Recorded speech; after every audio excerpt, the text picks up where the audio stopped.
ભાજપ છે અડીખમ અને મૃદુ મુખ્યમંત્રી ક્યારે થશે મક્કમ, એવું ગુજરાતના મતદારો આ બહુમતી વાળી સરકારને પૂછી રહ્યા છે. એક તરફ ગુજરાત ઉડતા ગુજરાત બની રહ્યું છે, જે આપણા સૌના માટે ચિંતાનો વિષય છે, આપણે આવનારી પેઢીઓ માટે ચિંતાનો વિષય છે. જે રીતે ગુજરાતના દરિયાકાંઠે છેલ્લા વર્ષોમાં કરોડો રૂપિયાનું ડ્રગ્સ લેન્ડ થયું, એનાથી આખા દેશમાં ગુજરાત જાણે ડ્રગ્સનું લેન્ડિંગ હબ બની ગયું હોય એવી તો ચર્ચા છે જ. જે રીતે ડ્રગ્સની મેન્યુફેક્ચરિંગની ફેક્ટરીઓ પણ પકડાઈ, ફાર્માસ્યુટિકલ કંપનીની આડમાં ડ્રગ્સની મેન્યુફેક્ચરિંગની ફેક્ટરીઓ પકડાય, એટલે એમ પણ કહેવાય કે ગુજરાત ડ્રગ્સનું મેન્યુફેક્ચરિંગ હબ પણ બની ગયું. જે રીતે ડ્રગ્સની એક જગ્યાએથી બીજી જગ્યાએ હેરાફેરી થાય છે, વેપાર થાય છે, એનાથી ગુજરાત ડ્રગ્સનું ટ્રેડિંગ માટેનું પણ હબ બની રહ્યું છે. અને હવે ચિંતા તો વધારે ત્યારે થાય કે હવે ગુજરાતમાં ઠેર ઠેર ડ્રગ્સ વેચાય છે. એ ભજીયાની લારીથી લઈને આઈસ્ક્રીમના પાર્લર સુધી ડ્રગ્સ વેચાતું થયું છે. એનાથી ગુજરાત ડ્રગ્સના વેચાણ માટેનું રિટેલ હબ પણ બની રહ્યું હોય એવી સ્થિતિનું નિર્માણ થયું છે. એક તરફ સ્થિતિ કેવી છે કે ડ્રગ્સનો કોઈ પેડલર પકડાય છે, જે રાજ્યના મુખ્યમંત્રી સાથે, ગૃહમંત્રી સાથે, રાજ્યના રાજ્યપાલ સાથે, ભારતીય જનતા પાર્ટીના પ્રદેશ અધ્યક્ષ સાથે, ઉત્તર પ્રદેશના મુખ્યમંત્રી સાથે, આવા ભાજપના અનેક મોટા નેતાઓ સાથે નજીકનો ગૌરવો ધરાવતા હોય એ રીતે ફોટા પડાવે છે. અને એનો દાખલો આપું તો આ જે ડ્રગ્સના પેડલર છે એ રાજ્યના ગૃહમંત્રી સાથે, ભારતીય જનતા પાર્ટીના પ્રદેશ પ્રમુખ સાથે નજીકના સંબંધ હોય એવા અનેક ફોટાઓ બહાર આવ્યા છે.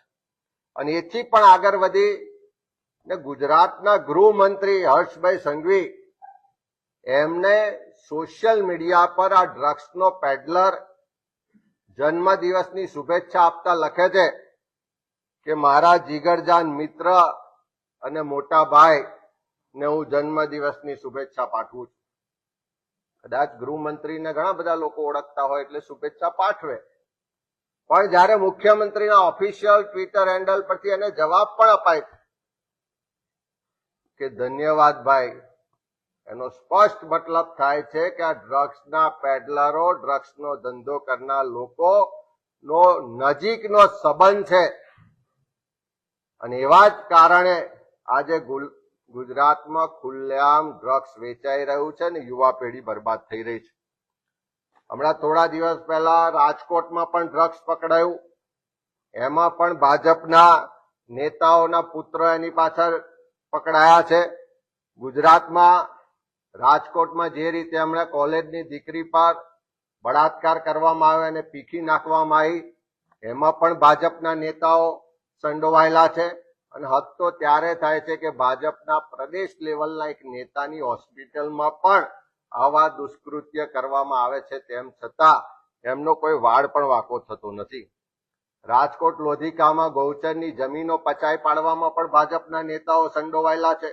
એની સામે પણ સ્થાનિક વારંવાર લોકો રજૂઆત કરે છે, પણ કોઈ કાર્યવાહી થતી નથી. જે નીટનું પેપર કાંડ થયું, આખા દેશમાં એની ચર્ચા છે, એમાં પણ જે સંડોવાયેલા લોકો છે, ગોધરાના ભાજપના નેતાઓ સંડોવાયેલા છે. અમદાવાદમાં જે જયેશ ભાવસાર કરીને ભાજપના આગેવાન છે, એ બીજા રાજ્યોમાંથી દારૂ લાવીને ગુજરાતમાં ઘુસાડવાનું જે આખું નેટવર્ક ચલાવે છે, એમાં એમની પણ સંડોવણી બહાર આવી છે. ભાજપના બીજા જ એક નેતાના પુત્ર લોકસભાની ચૂંટણીમાં ભારતીય જનતા પાર્ટીને પ્રચાર અર્થે ગાડીઓ જોઈએ છે એમ કરી અને ગાડીઓ બધા પાસેથી છેતરપિંડી કરીને મેળવે છે. એ ગાડીઓનું વેચાણ કરવામાં આવે છે, ગીરે મૂકવામાં આવે છે, અને ગીરે મૂકેલી ગાડીઓમાં દારૂ અને માંસની હેરફેર થતી હોવાની પણ ફરિયાદો મળી, તેમ છતાં એની સામે કાર્યવાહી થતી નથી. અને જ્યારે લોકો રસ્તા પર ઉતરે છે ત્યારે સરકાર કાર્યવાહી કરવા મજબૂર બને છે.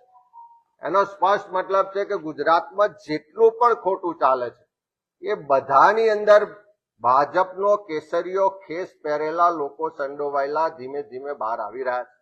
અનાજની જે હેરફેર થઈ, ગરીબો માટેનું અનાજની ચોરી થઈ રહી છે, એમાં પણ ભાજપના એક નેતા પકડાય છે. ત્યારે રાજ્યમાં અત્યારે સ્થિતિ એવી છે કે ગૃહમંત્રી તો એમના નજીકના મિત્રો સામે મક્કમ નથી થઈ શકતા, પણ કહેવાતા મક્કમ મુખ્યમંત્રી પણ એમના રાજમાં આખું તંત્ર બોદું અને નકામું થયું છે તેમ છતાં ચૂપ છે. ચારો તરફ ભ્રષ્ટાચાર ચાલે છે, ગેરવહીવટ ચાલે છે, અધિકારીઓનું રાજ ચાલે છે. ભારતીય જનતા પાર્ટીના ચૂંટાયેલા ધારાસભ્યો પણ ખુલ્લેઆમ ફરિયાદ કરે છે, તેમ છતાં આ કહેવાતા મૃદુ ને મક્કમ મુખ્યમંત્રી તંત્ર સામે પગલા લેતા અચકાય છે. તો કેમ અચકાય છે એનો જવાબ પણ સરકાર આપે. સાથે સાથે ચારો તરફ ભાજપના જ નેતાઓ કે જે ચૂંટણી જીતવા માટે ભરતી મેળો કરવામાં આવે અને કોઈ પણ કક્ષા જોયા વગર એને પ્રોત્સાહન આપવામાં આવે છે, એના કારણે જે સ્થિતિનું નિર્માણ થયું છે, એના કારણે અમારે તો મુખ્યમંત્રીશ્રીને કહેવું છે કે ક્યારે તમે આ ધૃતરાષ્ટ્રની ભૂમિકામાંથી બહાર આવશો, ક્યારે તમે આ ભાજપના કેસરીઓ ખેસ પહેરી અને ખુલ્લેઆમ લોકોને લૂંટતા, લોકોને ડરાવતા, ધમકાવતા, અત્યાચાર ને અન્યાય કરતા ભાજપના કાર્યકરો સામે પગલા લેવામાં ક્યારે તમે મક્કમ બનશો, એ આજે ગુજરાતની જનતા આપની પાસે પૂછી રહી છે. અમે આશા રાખીએ ખાલી મુખ્યમંત્રી કહેવાતા મૃદુ ને મક્કમ બની રહે એવું ગુજરાતની જનતા ઈચ્છતી નથી. ખરા અર્થમાં આજે ગુજરાતને એક મજબૂત મુખ્યમંત્રી જોઈએ છે, હિંમતવાળા મુખ્યમંત્રી જોઈએ છે કે જે ગુજરાતમાં ખુલ્લેઆમ ચોરીઓ થઈ રહી છે, લૂંટ થઈ રહી છે, અન્યાય થઈ રહ્યો છે, અત્યાચાર થઈ રહ્યો છે, બળાત્કાર થઈ રહ્યા છે, જે ભાજપનો કેસરીઓ ખેસ પહેરી અને બેફામ થયેલા લોકો ગુજરાતના લોકોને ડરાવી ધમકાવીને લૂંટી રહ્યા છે, એની સામે મક્કમ પગલા લે એવી અમે આશા રાખીએ છીએ.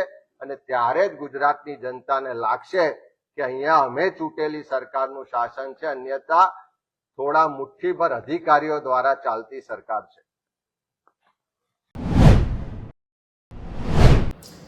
દાહોદ જિલ્લાના બી ડિવિઝન પોસ્ટ વિસ્તારના ઉસવાણા ગામના ટિનોરી ફળિયા ખાતે રહેતા દાહોદ તાલુકા યુથ કોંગ્રેસ પ્રમુખ સુનિલ રામસિંહ બારિયાને ત્યાં એલસીબીને બાતમીને આધારે રેડ કરતા પ્રોવિઝન મુદ્દા મળી આવતા તેના વિરુદ્ધ કાયદેસરની કાર્યવાહી કરી ગુનો દાખલ કર્યો હતો અને આરોપી વોન્ટેડ હતો, જેને એલસીબી દ્વારા પકડી પાડવામાં આવેલો છે.